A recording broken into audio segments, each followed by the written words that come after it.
Afternoon civil second year. Welcome to RIT online classes.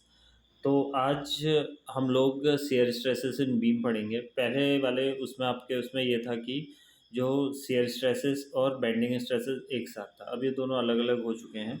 तो shear stresses में generally आप लोग को पहले जानना पड़ेगा कि शेयर स्ट्रेसेस होते क्या हैं।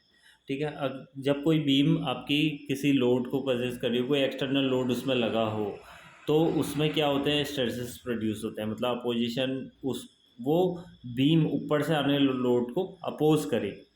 ठीक है, तो इस अपोजिशन फोर्स में अगर वो जो फोर्स है वो अपोज कर रही है बेंडिंग मूवमेंट को, अगर अगर अपोज कर रही है, जो स्ट्रेसेस हैं वो बेंडिंग मूवमेंट को कर रहे हैं, नमन आघूर्ण को अगर कर रहे हैं, तो वो कहलाते हैं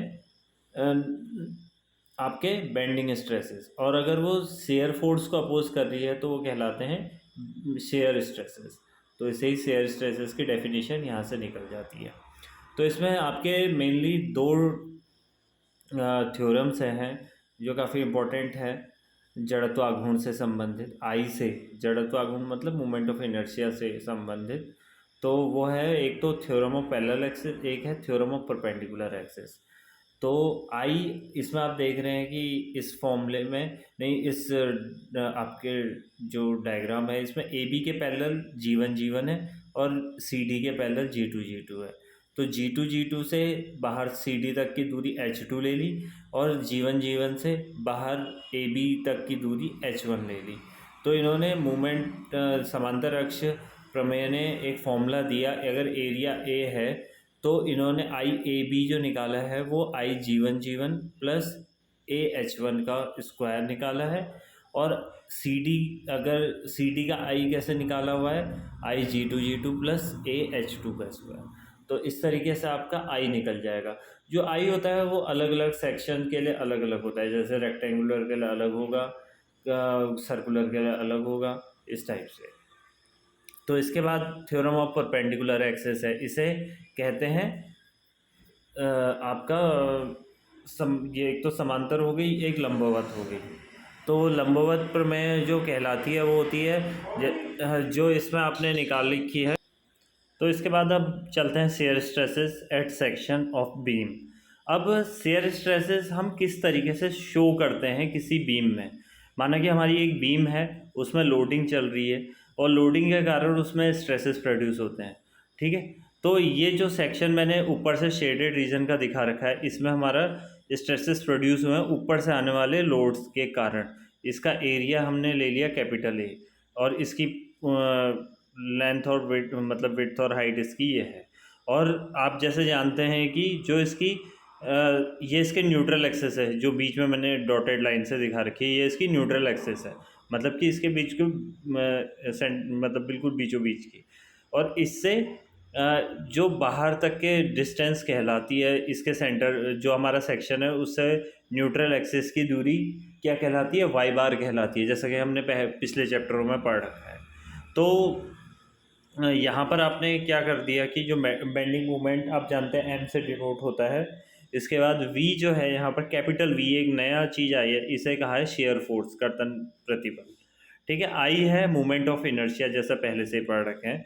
तो जो शेयर फोर्स है वी, ठीक है, उसको हम लोग किस तरीके से फाइंड आउट करते हैं, या उसकी इंटेंसिटी, शेयर फोर्स की इंटेंसिटी, यहाँ पर देख रहे हैं शेयर स्ट्रेस की इंटेंसिटी हम इस फॉर्मूले से निकालते हैं, टाउ, इसे टाउ कहा जाता है। टाउ इंटेंसिटी हो गई।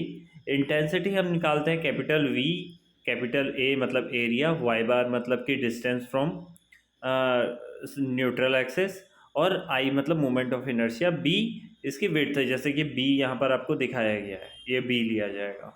ठीक है, तो इस तरीके से हमारे पास डिफरेंट डिफरेंट सेक्शंस होते हैं, तो उनकी हमें क्या निकालनी पड़ती है, उसमें हमने शेयर फोर्स डिस्ट्रीब्यूशन दिखाना पड़ता है कि किस तरीके से हमारा कर्तन प्रतिबल की वितरण किस तरीके से हुआ है, कर्तन प्रतिबल का वितरण। तो थोड़ा सा मतलब ऐसा है सब ये सब्जेक्ट, लेकिन आपको थोड़ा समझना पड़ेगा इसमें कि जैसे ऊपर मैंने दिखाया था कि किस में रेक्टेंगुलर में दिखाया था, तो सबसे पहला मैंने रेक्टेंगल ही ले लिया। रेक्टेंगल में मैंने स्ट्रेस देखा इतना, वाई बार देखा इतना, वाई डिस्टेंस ये हो गई।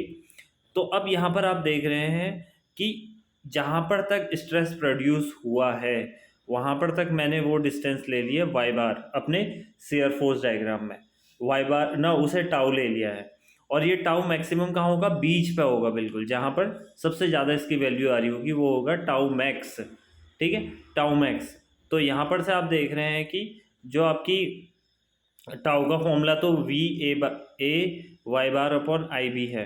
ठीक है, तो यहाँ पर जो एवरेज शेयर स्ट्रेस लिया जाएगा उसे हम दिखा रहे हैं टाउ ए वी से। ए वी मतलब एवरेज, तो वो होता है tau max equals to 1.5 tau a v. ठीक है, एवरेज। तो टाउ मैक्स बराबर 1.5 टाउ ए वी।